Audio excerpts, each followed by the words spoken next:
Problemado sa pag-ibig, pamilya, o nahihirapang hanapin ang sarili.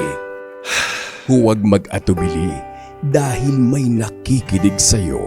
Love Me, Kathy G. This love letter is from Joanne. Dear Kathy G. Magandang araw po sa inyo, Kathy G, at sa lahat ng masugid na taga-subaybay ng inyong programa. Bilang matagal na po ninyong tagapakinig, nais ko rin pong ibahagi ang sarili kong kwento upang magsilbing aral at inspirasyon sa mga makakarinig ng aking kwento. Tawagin niyo na lamang po ako sa pangalang Joanne. Panganay ako sa aming dalawang kambal kong si Joanna. Lumaki kaming pareho na walang ina, Kathy G. Namatay si mama nung isinilang kami ng kapatid ko. Ang tatay ko na lang ang nag-iisang nag-aaruga at nagpapalaki sa aming dalawa. At sa aaminin ko po, madalas sumakit ang ulo ni Papa sa amin ng kambal ko dahil maraming bagay ang hindi namin napapagkasunduan ni Joanna simula pa lang noong mga bata pa kami. Kathy G, akala ko noon sa teleserye at pelikula lang nangyayari ang mga kwentong kagaya ng sa akin. Yun pala, pwede ring mangyari sa totoong buhay. Nagsimula ang matinding alitan namin magkakapatid nung first year college kami. Nakapasa ako para makapag-aral ng walang tuition fee at may full scholarship mula sa isang sikat na universidad sa Bulacan. Hindi naman sa pagmamayabang, Kathy G. Sabi nila, higit na mas matalino ako kesa sa kapatid ko. Pero aaminin ko na mas lamang siya sa aspetong pisikal, Kathy. Mas matangos ang ilong, mas makinis ang balat, pero hindi pa rin naman nagkakalayo ang itsura naming dalawa. Minsan nga hindi lang ibang tao kundi pati si Papa ay nalilito pa rin sa aming dalawa ng kakambal kong si Joanne or Joanna. Isang bagay na sobrang kinaiinisan ko, Kathy, dahil ayaw na ayaw kong hinahalin tulad sa kapatid ko dahil alam ko, Kathy G, ayaw na ayaw niya ring magkakapareho man kami ng araw ng kapanganakan, halos magkatugma ng pangalan at magkahawig ang itsura. Alam ko po na malaki at malayo ang pinagkaiba naming dalawa.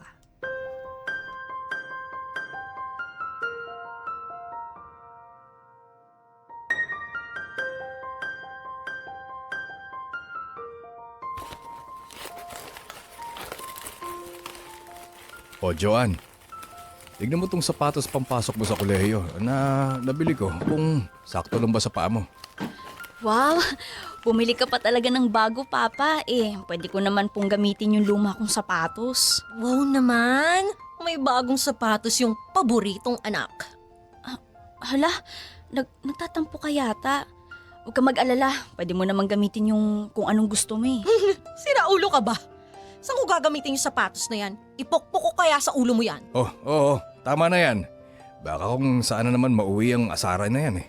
Ikaw naman kasi pa, alam mo namang dalawa yung anak mo tapos isang pares lang po ng sapatos yung binili nyo.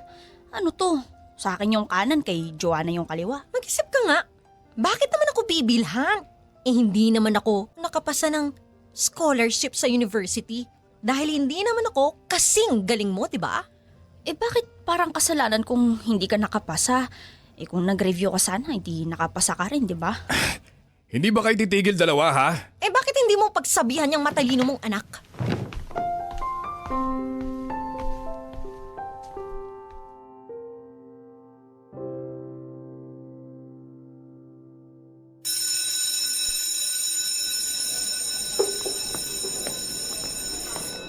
Psst, Miss, uy, Hala, ako ba? oo, ikaw nga. Bakit? Grabe, nakalimot ka kagad. Hindi naman kita kilala eh. Tristan, yung kasabi mo mag-entrance exam, di ba?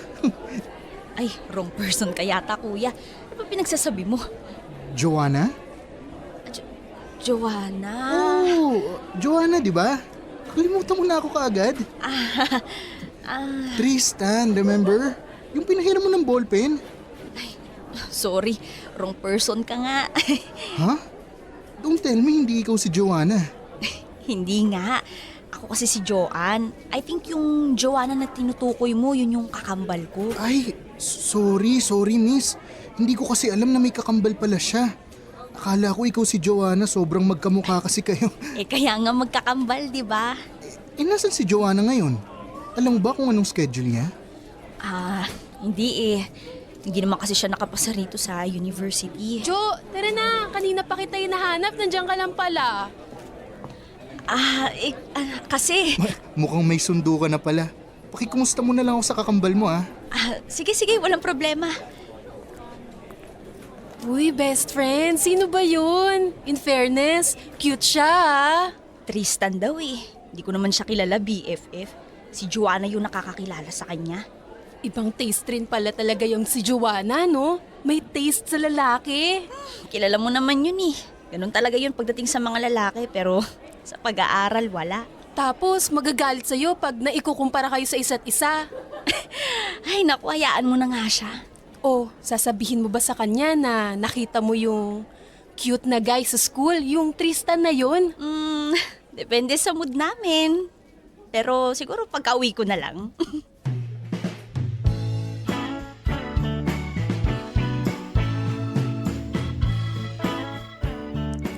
Kathy G, hindi na bago para sa akin ang mapagkamalang bilang si Joanna.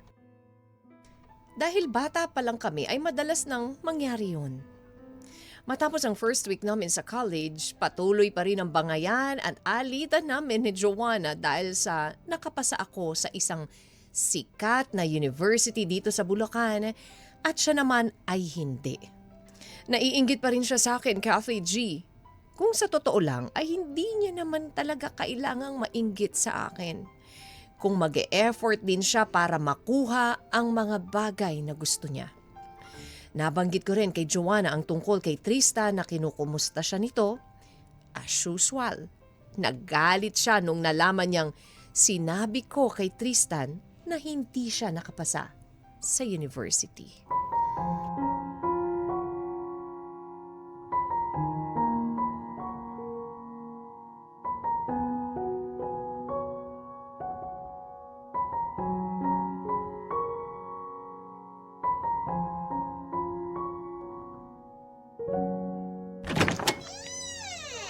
Papa, nandito na po ko. Oh, kamusta ka naman anak? Okay naman po. Nakakapagod pero masaya naman. Siyempre, masaya. Scholar ba naman eh? Joanna! Ano? Totoo naman eh. Alam mo, Jo, may nagpapakamusta pala sa'yo. Ha? Sino? Tristan daw? Tristan? Saan mo siya nakita? Sa school. Bakit nasa school siya? Kasi estudyante din pala siya dun. Tapos? Pinagkamalan niya na ako, ikaw. Ano naman sinabi mo? Syempre sinabi kong kambal mo ko. Yun lang? Oo, tapos nasabi ko rin na hindi ka kasi nakapasa sa university. Ano? Bakit mo kailangan sabihin yun? Hindi kasi tinanong niya lang naman kung bakit wala ka dun. Hindi mo na dapat sinabi. Ano sasabihin ko? Totoo naman. Hindi lahat ng totoo kailangan mong ipagsigawan. Tama na kayong dalawa! Ang saya siguro ng pakiramdam mo, no? Ikaw ang scholar, tapos ako yung kahihiyan. Hindi ko naman sinasadya. Hindi! O baka gusto mo lang ipamukha sa lahat na ikaw ang mas magaling. Joanna, saan ka pupunta?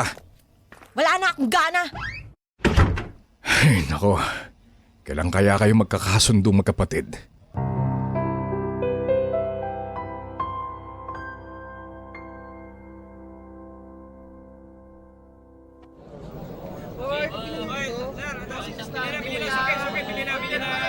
Uy, Joan or Joanna. Tristan! Joanna, You got it right. kamusta ka naman? Ito, okay lang kahit hindi nakapasa sa university. Paano ka na ngayon yan? Huminto muna ako eh. Talaga ba? Kaya pala yung kambal mo lang ang nakita ko sa school. Oo nga pala. Namit mo na yung magaling at matalino kong kakambal. Bakit parang hindi ka naman masaya para sa kanya? Hindi mahalata. Sobrang saya ko nga eh. Uy, huwag ka nga maging bitter sa kakambal mo. Bumawi ka na lang next year. Assuming ka rin no? Sino namang nagsabi sa'yo na bitter ako? Halata kaya sa mukha mo. Alam mo ikaw, kung ano ay napapansin mo, no? Ito naman hindi mabiro. Ang judgmental mo kasi. Alam mo, ibang-iba ka talaga sa kakambal mo. Isang evil, tapos isang angel. At talagang ganyan mo pa kami ikumpara sa isa't isa, ha? Aray! Ano, libre ka ba ngayon? Tara, kape tayo. Sagot ko. Hindi ka ba nahihiya? Baka mapagkamalan mo pa ako si Joanne eh. Imposible. Kasi parang kabisado ko na yung pagkakaiba nyo. Lalo ka na. Ay naku, ganyan naman kayong lahat eh. Ako ang masama, si Joanne yung mabuti. Ha? May sinasabi ka ba? Wala. Sana lang ma-recognize din ako ng ibang tao, lalo na yung tatay namin, na magaling din naman ako at hindi yung palagi na lang si Joanne. Naku, baka naman ikaw lang nag-iisip niyan. Pati ba naman ikaw? In-invalidate mo na ako? Hindi naman sa ganun, Joanna. Sige na nga, mauna na ako. See you later.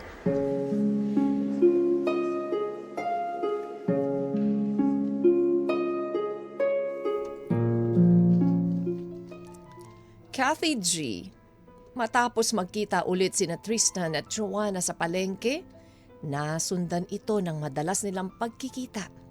Dahil alam kong nagkakamabutihan sila ng loob. Masaya naman ako para sa kapatid ko dahil meron na siyang bagong pagbabalingan ng pansin habang hindi pa siya bumabalik sa kanyang pag-aaral.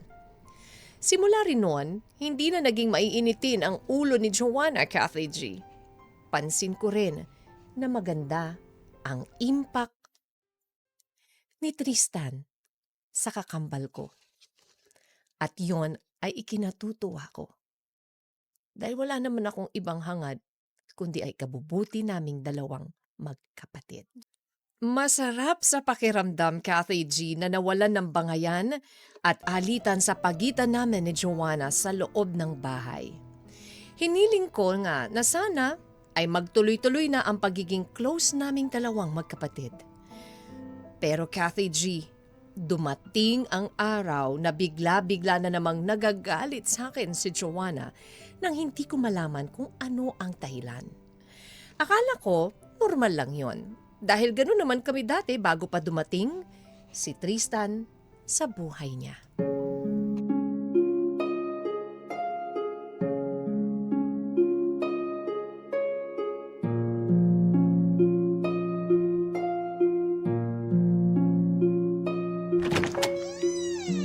Oh, nandito na pala ang pinakamagaling kong kakambal sa balat ng lupa. Oh, ano na naman bang problema mo? Ikaw, ano bang problema mo? Alam mo, wala akong panahon na makipagtalo sa gaya mo. Siyempre naman, busy ka sa pangaakit mo kay Tristan para maagaw mo siya sa akin. Alam mo, Joanna, pagod ako ha. Bukas na nga lang natin pagtalunan yung mga nonsense mong kuro-kuro. Bakit? Baka hinihintay mong dumating si Tristan para siya naman ang kumampi sa'yo. Ha? Ano bang pinagsasabi mo? Hoy, huwag kang magkunwari. Tuwing nag-aaway tayo, ikaw agad ang kinakampihan niya. Uy, hindi naman ako lumalapit kay Tristan. Alam mo yan. Pero ikaw ang nilalapitan. Imbes ako ang i-comfort niya, mas inuuna ka pa niya. Abi, kasalanan ko ba yun, ha? Alam mo, yang si Tristan ang pagsabihan mo at wag ako yung inaaway mo. Hindi mo ba napapansin? Ang saya-saya niyang kausap ka. Tawa siya ng tawa sa'yo. Ano bang meron sa'yo na wala ako, ha? Joanna, boyfriend mo siya. At sa totoo lang, alam mo, wala akong pakialam sa inyong dalawa, no? Talaga lang, ha? Itong tatandaan mo, Joanna. Hindi lahat ng gusto mo makukuha at maaagaw mo. Hindi na nga lang kita papatulan. Bahala ka na sa buhay mo. Hihibang ka na. Ano na namang ingay yan, ha? Wala pa. Kausap ko lang yung paborito mong anak. Joanna! Ako na naman? Pag may gulo, ako na naman? Pa, hayaan mo na.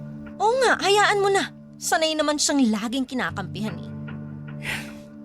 Hindi na ba talaga kayo magbabago? Simula bata pa lang kayo, lagi na lang kayo nagtatalo. Hanggang ngayon ba naman? Ang tatandaan nyo na. Mahiya naman kayo sa mga sarili nyo. Eh kung hindi nyo naman sana si nanay ang si Joanne na laging pinapaboran, eh di sana hindi kami nagkakagulo ngayon. Anong gusto nyo? Magkasakitan? Sige, Mag-away kayo hanggang kailan nyo gusto. Bahala na kayo. Magsama kayo ng paborito mong anak. Joanna! Bumalik ka rito! Papa, okay ka lang ba?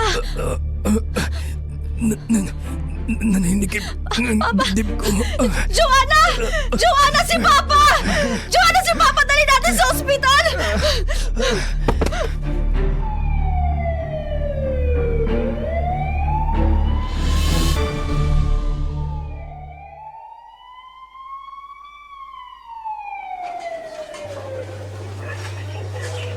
Excuse me po. Papa. Tabi mo na. Dalhin natin siya sa emergency room. Papa, nandito lang ako. Pa, huwag mo kaming iiwan.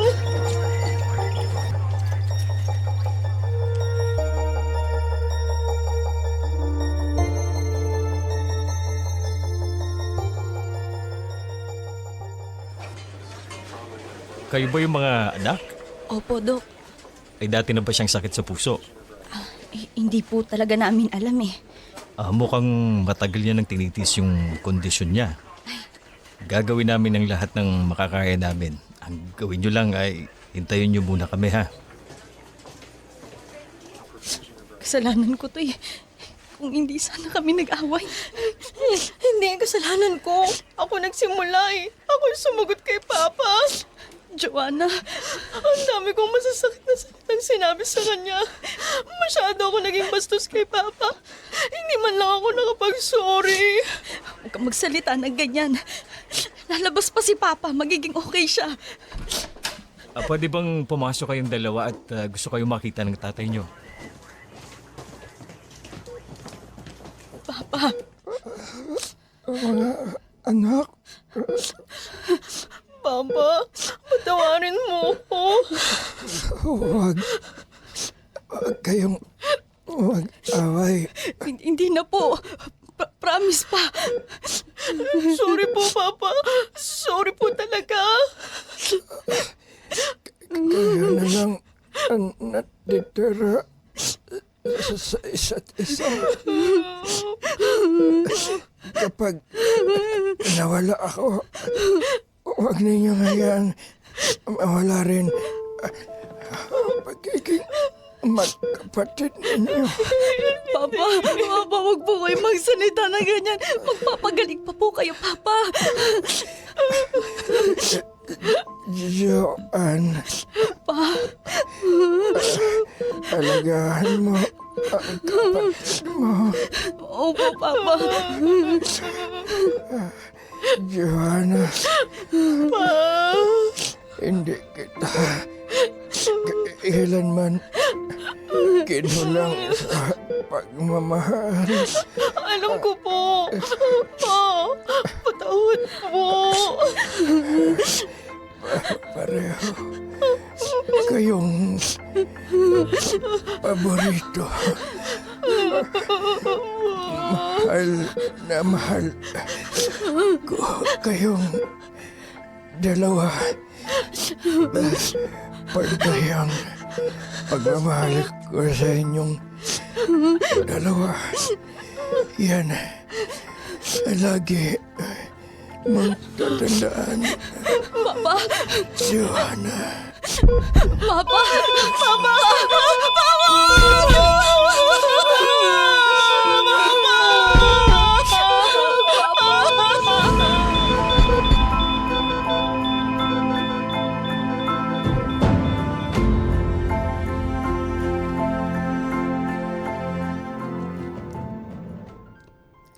Sa araw na yon, Kathy G, hindi lang si Papa ang nawala. Kasabay niya nito ang taong buong buhay na namagitan sa aming dalawa. Doon ko unang naranasan ang sakit ng pagsisisi. Dahil ang huling alaala naming pamilya ay puro sigawan, tampuhan at mga salitang hindi na namin mababawi kailanman. Matagal na palang may sakit sa puso si Papa pero never niyang sinabi sa amin.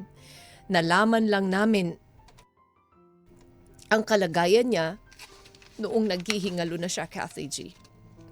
Kathy, ang tanging hiling ko lang sa sandaling yon, sana matapos na ang sigalot sa aming dalawa ni Joanna. At sana tuluyan na kaming magkasundo para matupad ang huling hiling ni Papa para sa aming dalawa. Dahil sino nga ba naman talaga ang magtutulungan at magdadamayan sa aming pamilya kung hindi kaming dalawa na lamang na natitira?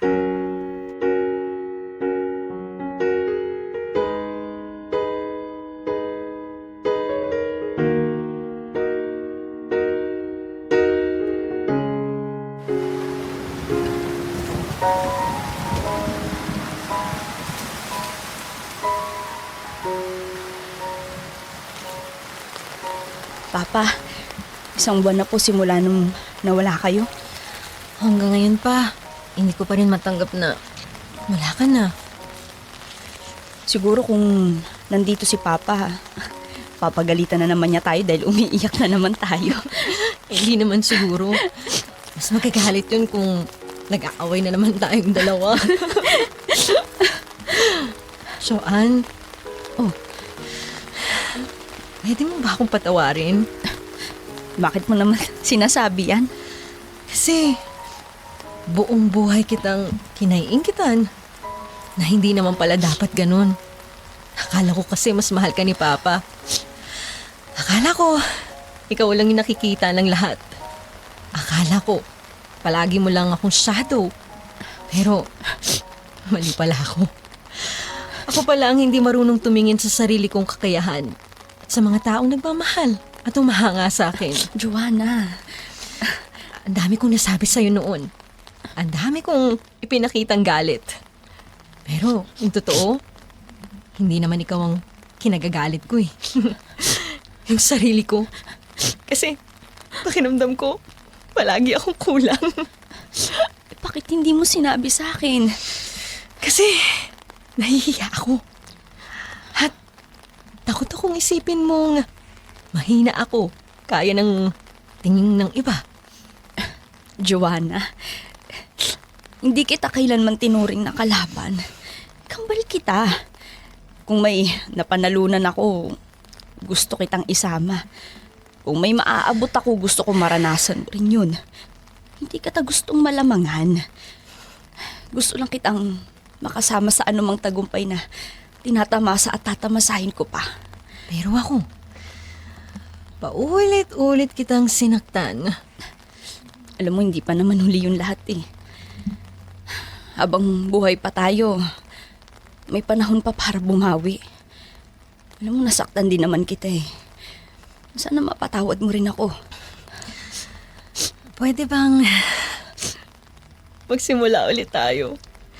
Hindi na bilang magkaaway, kundi bilang magkapatid.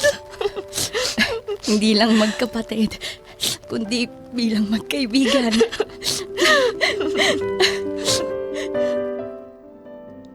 Sa unang pagkakataon, Kathy G, pareho kaming umiyak.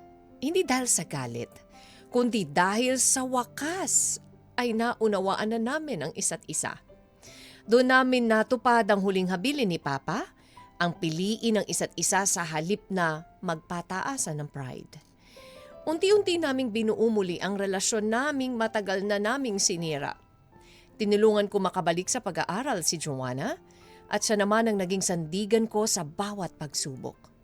Simula noon, hindi na kailanman naging magkaribal pa, Kathy G.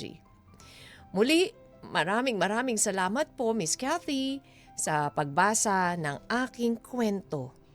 Ang kwento namin ng kakambal ko. Sana po ay may mapulot kayong aral sa inyo pong narinig. Again, maraming salamat at through the years, I will be here para sa aking pinakamamahal na tatay at kapatid na si Joanna. Lubos na gumagalang, Joanne. Love Me, Kathy G.